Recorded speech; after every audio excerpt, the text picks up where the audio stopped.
রহমতুল্লাহ। আজকে চলে আসলাম খেজুর খাওয়ার জন্য। এই যে এই খেজুরগুলো খাইতে খুবই সুস্বাদু হয়, কাঁচা যখন আধ পাকা থাকে মানে তখন এত সুন্দর স্বাদ লাগে, সেজন্য নিতে চলে আসছি। রাস্তার পাশ দিয়ে খেজুর গাছ, এই পাশে বাড়ি আছে বাড়ির মালিকের। তো দেখলে সমস্যা নাই, দেখলে এদেরকে খেজুর খালে কোনো সমস্যার কথা বলে না। এখন অল্প কয়টা একটু আমি খেজুরগুলো নিয়ে আমি এখান থেকে চলে যাব। এখানে একটা গাছ আছে, রাস্তার ওই পাশে আবার গাছ আছে কতগুলো। আমি নিয়েছি কতগুলো, পকেটের মধ্যে আরও আছে।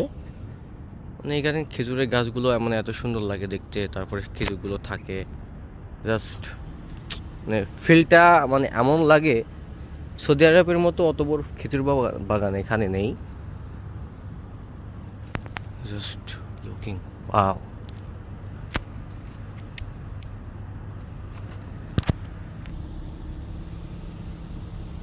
অনেকগুলো নেওয়া হয়ে গেছে।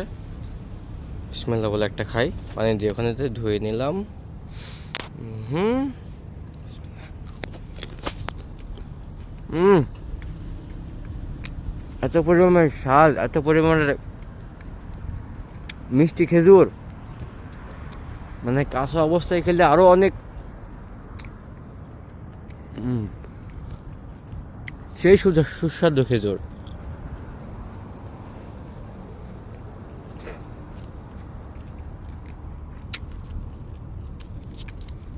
আরো কয়েকটা নিয়ে নি, লোভে পড়ে গেলাম। ওয়াও।